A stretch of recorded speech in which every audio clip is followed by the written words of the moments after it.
Hi friends, my name is Lucy and I am an educator at the Green Bank Observatory, and today I am super excited to talk to you about some of the things you'll be able to see in the sky in July. Now, I'm not gonna lie, I woke up this morning and I already had a script all written out for what I was gonna talk about, and then I immediately logged into Twitter because I have an unhealthy relationship with the internet, and I saw this image. This is one of the first things I saw in my feed, and it blew my mind. This is New York City. And those of you who have tried to do some stargazing of your own, maybe in the past, will know that this is pretty crazy, because New York City is world renowned for having really bad light pollution. Any city that you might try to do some stargazing near is going to cause an issue, because that city is going to be giving off light, and that's going to mess with how many stars, how many planets, how many dimmer objects you'll be able to see in the night sky. So the fact that we can see a comet from New York City made me throw away my old script, and now we're going to talk about comets today. So the comet that we're talking about today is called Neowise. Now, Neowise stands for Near Earth Object, or NEO, and it was discovered by the Wide Field Infrared Explorer, which is a NASA project, also known as WISE, so a Near Earth Object discovered by the NASA WISE program, Neowise, that makes sense. And all of the images that you might have seen of this object were probably taken around 5 in the morning. So if you want to get up at 4 in the morning to see a comet, I would definitely suggest going for it. You're going to want to look in the northeast. Try to find this bright star right here called Capella in the constellation Auriga, and then this comet should be a little bit farther down, closer to the horizon in the sky. Now, if you're like me and you don't feel like waking up at a crazy period of time, at a crazy hour of the morning to look at a comet, I don't blame you. But you are in luck, because this comet will be visible for most of the rest of the month in the northwestern part of the sky around 10 p.m., which is very exciting for those stargazers like me who do not want to get up early. So comets are really cool objects because they actually sort of spread themselves out, so we can see what they're made out of. So I'm going to zoom in here, and this is obviously not a picture of the comet, this is a simulation, but in this simulation you'll be able to see that this comet has two tails. It has this blue one and this sort of brownish orange one. So this blue tail is known as its ion tail, and this tail is due to what we call solar wind. So the sun doesn't just give off light, it doesn't just give off radiation, it also gives off ions. And ions are magnetically charged particles. So these particles are shooting out of the sun, shooting towards the edges of the solar system at 1,000,000 miles an hour. And because they're magnetically charged, they're going to attract other things that are magnetically charged, just like your magnets on your fridge will attract each other, or the magnets on your car will attract each other. These magnetic particles that the sun shoots off are going to attract the magnetic particles, these ions, in the comet. So this solar wind sort of drags out all of the charged particles in this comet and creates this blue ion tail. Now, this tail will always be facing away from the sun because it's caused by the solar wind. So if you don't know where the sun is, you seem to have lost it, but you can find a comet, just look in the opposite direction of the ion tail. Now the second tail is this sort of brown-orange tail right here. And this is the dust tail, which is exactly what it sounds like. As these comets start to fall apart, they're going to leave some dust and rocks behind, some ice behind. And this actually causes what we know as meteor showers. So as the Earth rotates around, and it's going to orbit around the sun, and it's going to pass through the paths of old comets. So as the Earth passes through this dust path, it's going to run into those dust particles and those rocks that the comet had left behind. And those particles, those rocks, are going to burn up in the atmosphere and create what we know as shooting stars or meteors.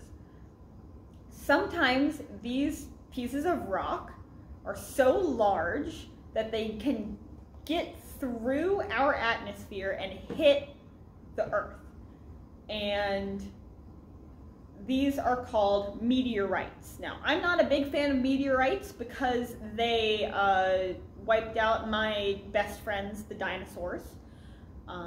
But it does make a little bit of sense why comets were known by the ancient cultures as these sort of prophecies of doom or death. I don't think that they had the dinosaurs in mind when they came up with this idea. I think they had some other characters in mind, but let's talk about those a little bit. I'm going to zoom out here and go to a constellation called Leo. Now, Leo is known as the Lion constellation. Let me get some artwork out here.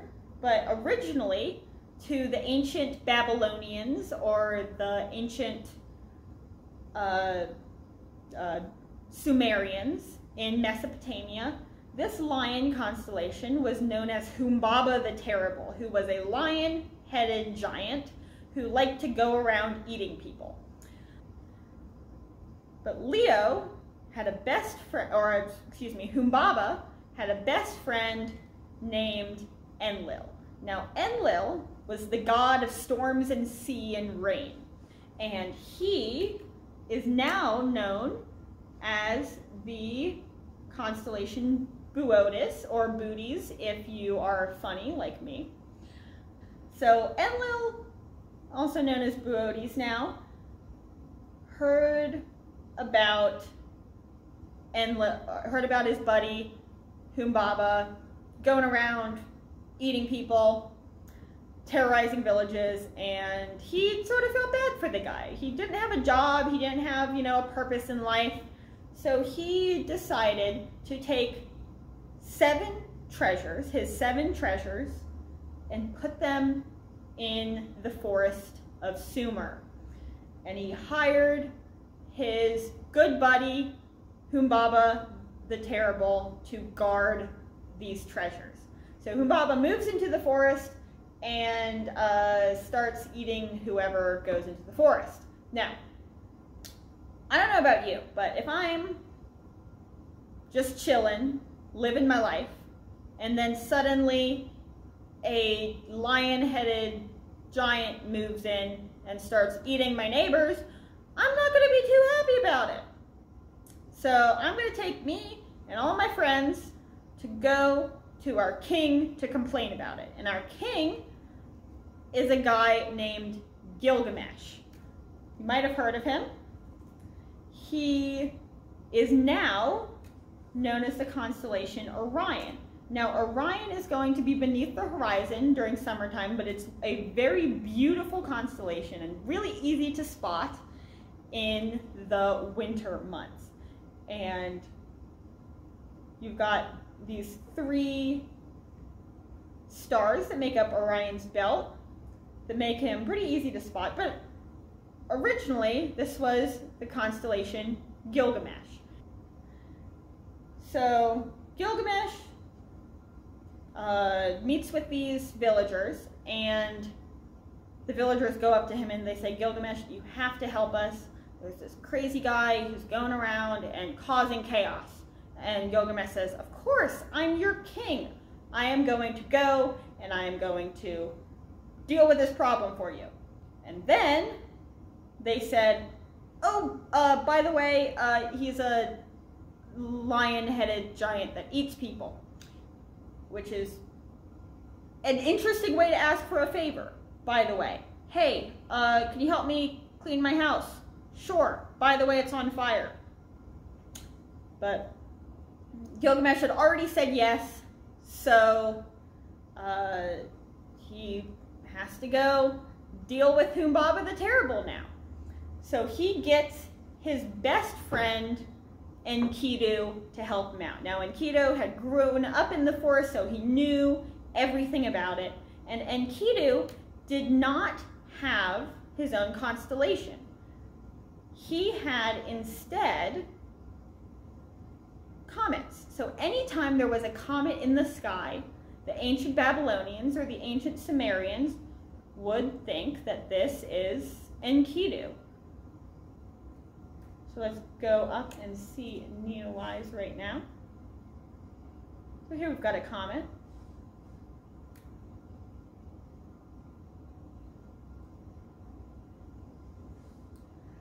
Now, Gilgamesh and Enkidu head out to the forest. It takes a couple days because they didn't have cars back then. And Enkidu starts having these horrible dreams about a comet that brings death. And every night on the way to the forest, he has this dream. And so he pulls Gilgamesh aside because he's concerned that this is a prophecy that Gilgamesh is going to die in battle with Humbaba. So Gilgamesh and Enkidu come up with a plan that doesn't involve Gilgamesh doing fisticuffs with a giant with the head of a lion who likes to eat people. Now, I don't like to tell people how to live their lives, just as a general rule. However, if you ever have the option to not fight a giant with the head of a lion, I would go with that option as opposed to the fight a giant with the head of a lion option. Again, not telling you how to live your life. Do what you want. So Gilgamesh and Enkidu finally make it to the forest, and they enter, and they're looking around, and Humbaba jumps out, and he says, "Rawr," and Enkidu and Gilgamesh sort of look at him. Humbaba looks back, and he says, okay, listen, guys. You seem cool. I like you. Gilgamesh, Enkidu. Cool names. Done some cool things, probably. But I have a reputation to uphold. I'm the lion head guy. I eat people. I can't just let you come into my forest and expect for you to not get eaten. I have to maintain my street cred. And Gilgamesh says, what are you talking about? I didn't come here to fight with you. I didn't come here to get my head ripped off and then eaten. I came here because my sister thinks you're cute. And she wants me to set you two up on a little date. Now, again, don't like to tell people how to live their lives, but if you have a cute sister, probably shouldn't set her up with a guy who likes eating people's faces off. Just generally. Maybe ask her first, hey, do you want me to set you up with a giant with the head of a lion? She says yes, go for it. Gilgamesh did not ask permission to do this, which may have ended a little bit more poorly than it did. He got lucky this time. I'll give him that. So Humbaba had heard about Gilgamesh's sister. I'd seen her around town a couple times. He knew Gilgamesh's sister was cute. So Humbaba says, okay. How does Tuesday at 3 work for your sister? And Gilgamesh says, oh, no. She has to go get her hair done Tuesday at 3. How is Saturday 7? Humbaba says, no, can't do Saturday at 7. That's when I eat people's faces off. I have to terrorize the village sometime. And while they're going back and forth trying to figure out a good time for this date, Enkidu sneaks up behind Humbaba and cuts his head off. Now, I personally think you should talk it out before you go beheading people. Again, not going to tell Enkidu what to do. But this caused an issue for Humbaba's best friend, employer, Enlil, who, by the way, was the god of storms and sea and rain. Not sure if I mentioned that. Not the kind of guy that you want to get on the wrong side of. So Enlil sends a horrible storm that lasts months and months and months, devastates Sumer, devastates Gilgamesh's kingdom, and Enkidu realizes that this dream that he'd had of the comet was not prophesying the death of Gilgamesh. It was prophesying this horrible storm, this horrible flood. Now, we know today that comets are not prophesiers of doom. They're just some cool rocks that you can look at in space. I'm a big fan of fun, cool rocks in space.